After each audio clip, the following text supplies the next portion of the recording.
I still have breaking news to report. I know you guys probably want my regularly scheduled videos that I plan to make, but since I was working so hard on the Ghostbusters video, I didn't have time to report all this other stuff. So today we're talking about Blumhouse Studios because they're making two movies, one that's a sequel and one that's an adaptation of a video game. Apparently, Blumhouse Studios is making a sequel to Ma 2.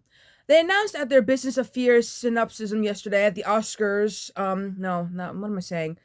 This was June 4th. This wasn't yesterday. But basically, they announced that Octavia Spencer was returning for a sequel to the 2019 horror film, Ma. For those who don't remember what Ma is about a lonely woman who befriends a group of teenagers and decides to let them party at her house. And just when the kids think their luck couldn't get any better, things start happening that make them question the intention of their host. Ma has proven to be a social phenomenon since its release in 2019, with fans eagerly embracing the film and Octavia's iconic performance as Ma. Ma likes to say, "Don't make me drink alone," so we're thrilled Octavia will be joining us again for a second round, said Jason Blum. I'm not talking about Megan 2.0 because I don't care, so we're always talking about Phasmophobia instead, so here we are.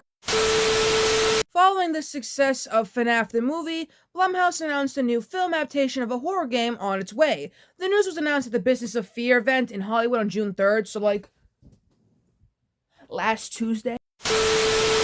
Blumhouse officially announced its plans to develop the film adaptation of the game Phasmophobia. No distributor or release date has been revealed at this time because, of course, Blumhouse and Atomic Monster are set to produce in association with Kinetic Games Limited, which is Phasmophobia's developer.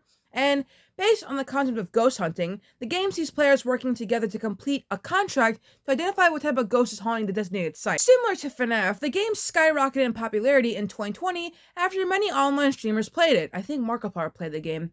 I know he did, but that's besides the point. Phasmophobia has surpassed 23 million global sales and is a genre-defining title in multiplayer horror gaming. By the end of October 2020, it was the best-selling game of the week, beating out Fall Guys and pre-orders of Cyberpunk 2077, which, hey, I like Cyberpunk 2077. If I could play it again, I would, but my sisters took my Xbox and I have a PlayStation 4. And, I think that's pretty much about it. They're also making a Black Phone 2. I was supposed to make a video about that, but I already watched the trailer, and I was like, oh, okay. That's pretty cool. If you want my thoughts on Black Phone 2, I think it's interesting they're making a Black Phone 2. They didn't really hint at that in the first movie, that they were going to make a sequel. So I guess him being a fucking demon is cool, I guess.